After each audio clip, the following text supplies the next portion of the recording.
been open for business for the oil and gas industry since 1865, but particularly over the last several decades, our province and our district have been the centre of it all. As the Regional Development Agency, Venture Taranaki welcomes investment into the province.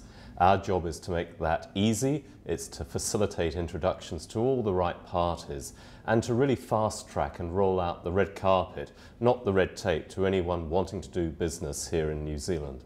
We want good companies to come here, companies with the skills and expertise that we need, but also companies that are very keen on ensuring that all the environmental standards, the professional standards in terms of development of staff, all of those things are met. We have a record, I think, second to none in this part of the world. We have wonderful companies that have been here over a long period who have taken their part in the community and have become active community citizens, and they're the sort of people we want. Taranaki has been really fortunate to attract really world-class companies such as Shell and Methanex, who've demonstrated what it means to be a really good corporate citizen. They're passionate about health and safety, but they also are making a great return on their investments here. We welcome any companies that are committed to health and safety, committed to the environment, and more importantly, who want to make a great return on their initial investment in the energy sector in New Zealand.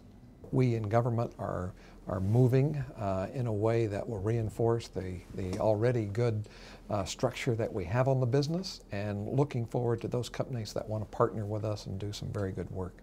Well, what I'd really like to say is that it's awful and no one else should come down here, but I'm afraid I'd be lying if I did say that.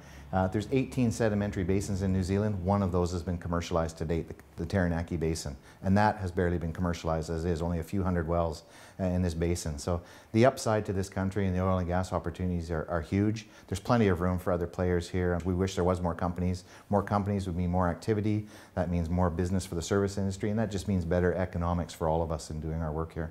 We welcome new participants. You know, for example, the new exploration that's likely to start in the East Coast, and for those also, you know, offshore East Coast, South Island, for the deep water exploration. So the industry needs to keep investing, and to keep investing it needs to come up with new ideas as existing play trends mature, and bringing new people in to work those play trends who've done similar ones elsewhere is a good thing for industry. Well, the four key elements why New Zealand is attractive to oil and gas companies is probably number one, the political stability. So there's no issues there around who owns the oil and how to get it out. The second one is around the regulatory environment. So there's some pretty good incentives there in terms of exploration, but also the costs of the oil aren't that high.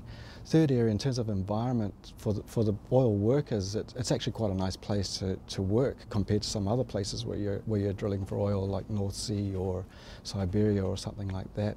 And finally, it's quite easy to get to the oil. It's relatively close. It's either onshore or only a few kilometres offshore.